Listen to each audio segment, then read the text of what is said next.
एक और खबर है रावलपिंडी से। Divisional bureau chief Malik Nadeem की रिपोर्ट के मुताबिक वफात की तस्वीर तुम्हें वतन की हवाएं सलाम कहती हैं। हेलीकॉप्टर हादसे के शोहदा सपुर्द खाक अंदर की बात का chief of army staff general Qamar Javed Bajwa Quetta पहुंच गए, जहां उन्होंने हेलीकॉप्टर हादसे में शहीद फौजी अफसरान की नमाज जनाजा में शिरकत की।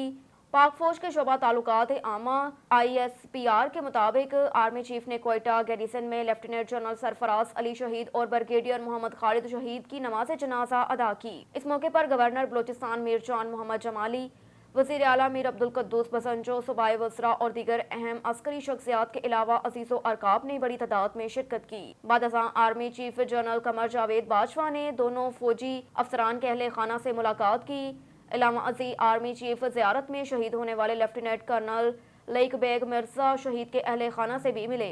नमाज जनाजा के बाद लेफ्टिनेंट जनरल सरफराज अली शहीद और ब्रिगेडियर मोहम्मद खालिद शहीद का जस्ते-खाकी रावलपिंडी रवाना किया गया। वाज़िया रहे कि हेलीकॉप्टर हादसे में शहीद होने वाले फौजी अफसरान lieutenant general Sarfraz Ali, major general Amjad Hanif और ब्रिगेडियर मोहम्मद खालिद की नमाज जनाजा शाम 5:30 बजे आर्मी कब्रिस्तान रावलपिंडी में भी अदा की गई। इलावा अजी मेजर जनरल तलहा मनान की नमाज जनाजा रावलपिंडी में अदा की गई।